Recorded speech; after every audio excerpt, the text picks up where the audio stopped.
La société ne permet plus à tous les hommes de travailler. Le constat est partout, même dans les économies émergentes les plus dynamiques. Nous sommes confrontés avec ce problème du chômage à un scandale global. Pourtant, ce problème a sa solution, complètement inscrite dans les règles de l'échange économique.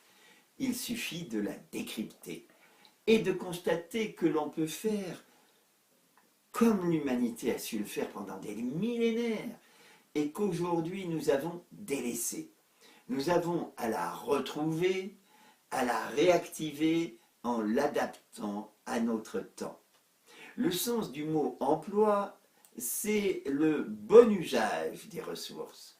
Le travail, parce qu'il est aussi appelé l'emploi, est forcément une œuvre qui associe les hommes par nature. Cette œuvre ne se construit que par des échanges, le lieu qui noue toutes les collaborations réciproques des hommes entre eux. La règle qui s'y joue, c'est l'égalité réciproque des transmissions. Cela justifie et dynamise tout échange pour qu'il produise un profit.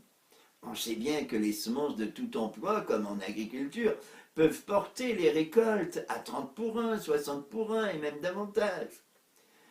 Et comme les échanges se connectent tous entre eux jusqu'à l'infini, ils permettent toutes les transmissions possibles et on comprend ce qui est perdu pour tous quand la chaîne des échanges se casse. C'est pourquoi le monde des échanges constitue un tout à ne pas détruire.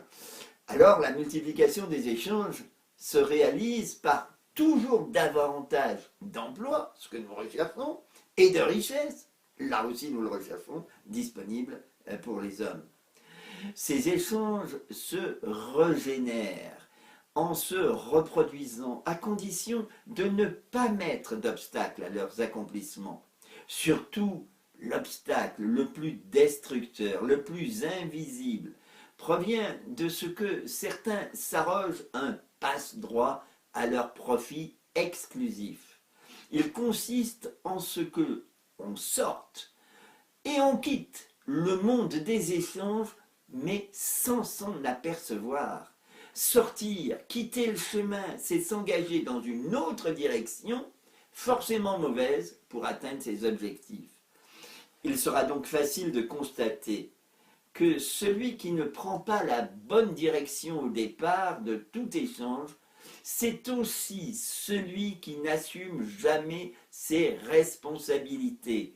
Il décide arbitrairement de ce qui doit lui revenir, il rêve, il veut imposer ses solutions, ce sont bien des résultats illusoires qui s'affichent dans nos sociétés. Regardez la production et sa répartition, vous comprendrez. Dès lors, non seulement la mécanique de l'échange, qui par définition même de l'échange est égalitaire et équilibrée, ainsi que sa raison d'être qui est de tirer un profit maximum commun de l'échange, sont détruites, mais un tel arbitraire entre spontanément en rivalité contre les droits de tous les autres hommes.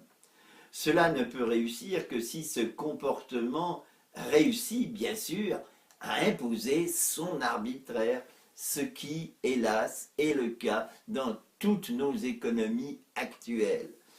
À la chaîne vertueuse, en somme, des échanges économiques, on substitue une autre chaîne totalement parasite. C'est elle qu'il est impossible de gérer et qui produit les différentes crises de l'économie.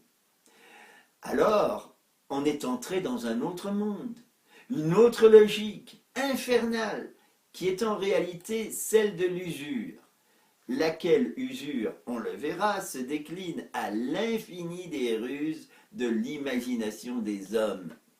La grande force des usuriers, c'est leur pouvoir de contamination invisible qu'il faut absolument apprendre à démasquer.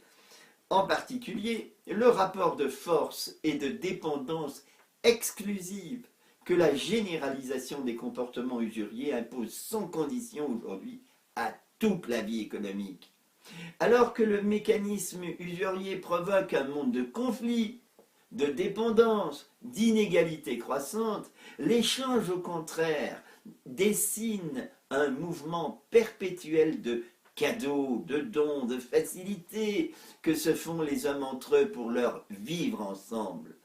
Il devient indispensable pour chacun de se repositionner sur cette base et de se remettre en marche. C'est cette logique qu'il s'agit désormais de comprendre et de réactiver. Les résultats peuvent être considérables. Historiquement, une multiplication phénoménale des échanges s'est réalisée à la fin du Moyen-Âge. Cela a abouti à déclencher toute la période moderne du développement économique. Eh bien, une multiplication de même ampleur est possible dès maintenant. Il faut simplement l'adapter à nos réalités. Mais c'est bien toujours le même mécanisme à mobiliser et à mettre en œuvre et qui nous attend. Nous allons le constater ensemble à travers ce qui se passe dans 5 scènes actuelles de la vie économique sans aucune difficulté à interpréter. Le mécanisme va s'y trouver au milieu de tout ce qu'il ne faut pas faire. Nul besoin de l'inventer et vous le découvrirez.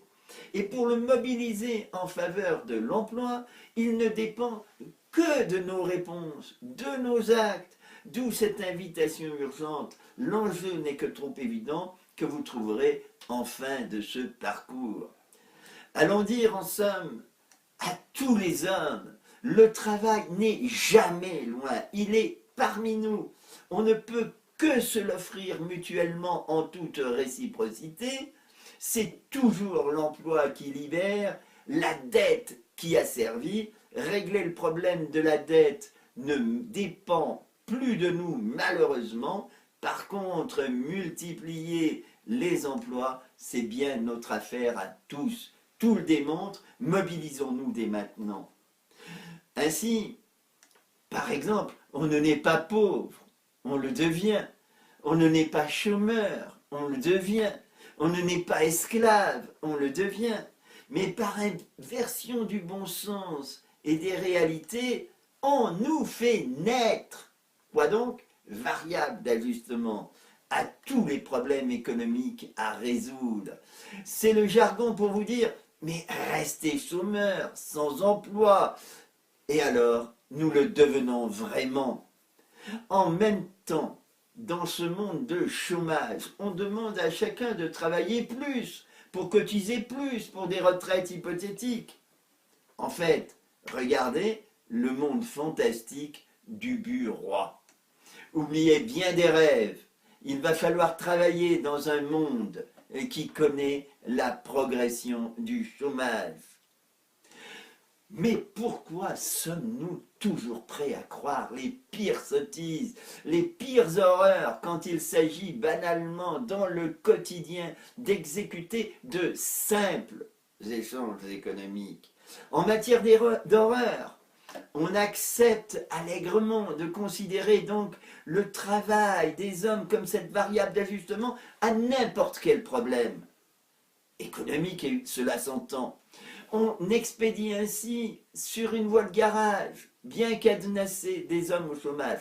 À part le meurtre, y a-t-il comportement et pensée plus inhumain de décider à la place des hommes s'ils doivent participer de leur talent à la production commune pour la société et de pouvoir en vivre?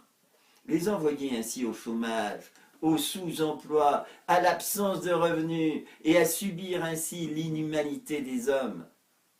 De plus, ceux qui travaillent subissent eux aussi, en retour, ce non-travail, parce que c'est une perte de richesse. Un vrai monde kafkaïen. La décision d'expédier les hommes là où ils n'ont pas à être se cache derrière un jargon que l'on croit savant, mais qui peut être résumé comme étant celui de la dette.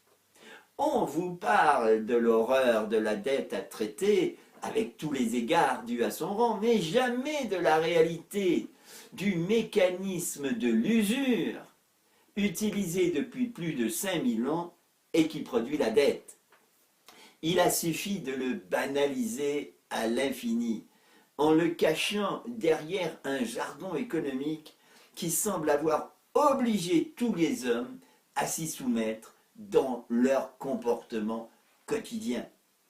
Cette soumission à la dette, au chômage, à l'austérité est d'autant plus étonnante qu'il n'y a en réalité que des bonnes nouvelles quand on cherche vraiment des solutions pratiques, j'insiste sur le mot, à ce problème de l'emploi.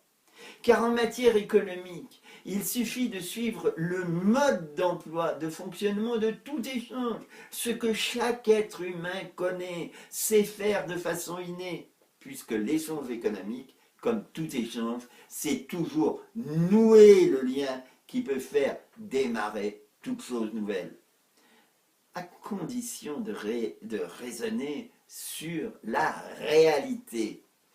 Toutes les horreurs qui nous sont présentées comme inévitables peuvent disparaître, ce qui signifie qu'on va pouvoir tous bouger, tous agir efficacement, comme cela d'ailleurs s'est passé pendant des millénaires. D'où les propositions d'action qui suivront. Enfin, chacun peut donner de suite un coup de pouce efficace à créer des emplois, à contribuer à remettre la machine économique en bon ordre de marche. L'étape numéro 1 obligatoire, parce que logique, est bien d'abord ce coup de pouce à donner pour l'emploi. Il faut bien sûr comprendre ce qui se passe. Et quoi de mieux que de le découvrir, pourrait-on dire, avec les yeux d'un extraterrestre qui débarquerait au milieu de 5 scènes de notre vie économique. Un spectacle tout à fait édifiant et surtout qui montre vraiment la solution pour ce coup de pouce. Dès qu'on retrouve la lucidité, on a toujours la solution. Mais évidemment, auparavant, il est peut-être nécessaire de préciser l'impasse que nous subissons. Le domaine de l'économie, tout le monde le connaît ou est censé le connaître. Tout le monde pratique quotidiennement des actes économiques. Personne n'échappe à devoir poser des multitudes d'actes économiques pour se nourrir, se soigner, participer à produire et tant d'autres choses encore. L'économie doit tout nous fournir, absolument tout. Mais à la base, l'économie, ce ne sont que des actes à organiser, mais des actes réalisés par tous les humains pour obtenir, entre parenthèses, c'est-à-dire faire bon usage, ce qui est, je le répète, la signification exacte du mot emploi. Donc, des actes réalisés par tous les humains, ce que l'économie doit nous fournir à tous. Dans le quotidien, ce sont de mauvais usages mis en place dans nos sociétés qui nous font agir machinalement et ne peuvent produire que de mauvais emplois supplémentaires de nos ressources, le pire étant le chômage ou l'inactivité, qui ne sont rien d'autre encore, je le répète, qu'un mauvais usage ou un mauvais emploi de nos ressources. Et on aurait tout intérêt à ce que les actes deviennent cohérents, adaptés aux questions que l'on cherche à résoudre. Posons-nous la question, que peut-il bien se passer quand les hommes ignorent ou font mal par ignorance ce qu'ils devraient savoir bien faire? Il y a ce domaine de l'économie où manifestement on semble ne rien connaître, on est comme paralysé, donc on ne fait rien ou pas grand-chose. Qui peut dire en effet qu'il pose concrètement, par exemple, des actes quotidiens volontaires pour que chaque homme, vous, un membre de votre famille, un ami, un chômeur, un sous-alimenté dans un pays éloigné, etc., ait son emploi au travail. Et en plus, pour chacun un emploi où la personne puisse mettre, si possible en œuvre, le maximum de ses talents au service des autres, et réciproquement, ce qui fonde bien ce que l'on appelle le bien commun et la prospérité de tous. Voilà bien la question redoutable d'une cruelle activité, mais qu'il est incroyable à devoir poser aujourd'hui. Mais bien sûr, maintenant, il faut la résoudre. Aujourd'hui, plutôt que de regarder ce qui se passe vraiment dans la crise de l'emploi, la question, on la dilue, on parle de crise de chômage, c'est la faute à, etc. Et l'on prend peur. Et l'on entend même affirmer que l'on a tout essayé contre le chômage. Chacun semble aujourd'hui, ce qui n'a jamais été le cas pendant des millénaires, bien paralysé, attend surtout que d'autres le fassent à sa place. Et bien sûr, toujours réciproquement, l'autre pense la même chose. C'est déjà une première observation de notre impasse. En tout cas, ceux qui prétendent comprendre ce que vous devez faire sont bien incapables d'expliquer quoi que ce soit. Sinon, pour vous imposer, pour beaucoup, à ne plus travailler tout en déclarant le contraire. On ne se cache presque plus de vous dire qu'on utilise l'emploi des hommes comme cette variable d'ajustement, donc qui permettrait de résoudre tous les autres problèmes économiques. Et je dirais, vive le chômage dans ces conditions, le serpent qui se mord la queue. Mais après, que se passe-t-il? Il faut se rendre compte qu'on en est vraiment là pour agir face à une impasse aussi grossière. Il faut bien vouloir s'en sortir, il faut d'abord l'observer, la comprendre.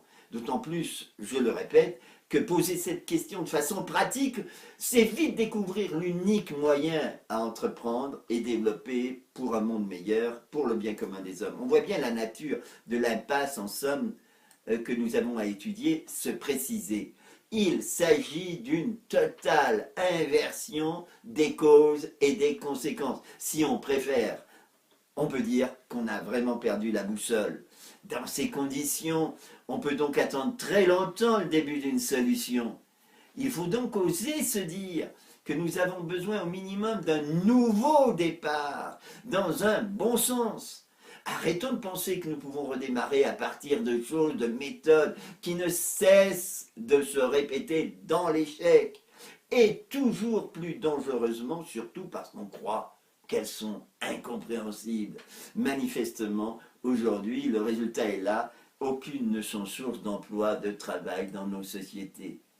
Que diriez-vous alors vraiment de commencer par donner ce coup de pouce efficace à créer des emplois que l'on recherche? Il y a des choses à réapprendre, disons surtout un mode d'emploi, de la création d'emplois, c'est tout simple, mais il faut comprendre ce qu'il se passe. Découvrons ensemble ce paysage à travers ces 5 scènes où nous allons pouvoir tous nous retrouver. Je vous les résume ici à l'avance, puisque vous pourrez toutes les revoir une par une d'une manière ou d'une autre pour les confronter. Dans la scène 1, nous verrons que la moindre bulle, ici intitulée la bulle des ânes, et on constate que tout le monde est déjà perdu, le monde a vraiment perdu la boussole, on utilise tout mal. En scène 2, appelée l'économie titanique, on voit le mauvais chemin, le mauvais usage pour l'argent et le voyage qui se termine mal. En scène 3, l'emploi ne provient pas d'un miracle, mais on découvre de bons usages, recette unique de l'échange, une solidarité pour créer les emplois. Scène 4, on prend la destination des dettes, on quitte l'économie et ses bons usages, les usuriers seront partout, ils remplissent l'économie de dettes. La scène 5, une solution miracle espérée, nous sommes sauvés, pourrait-on dire. Encore et toujours, le résultat sera l'usure, donc tous les mauvais usages, ça sera la suite finale.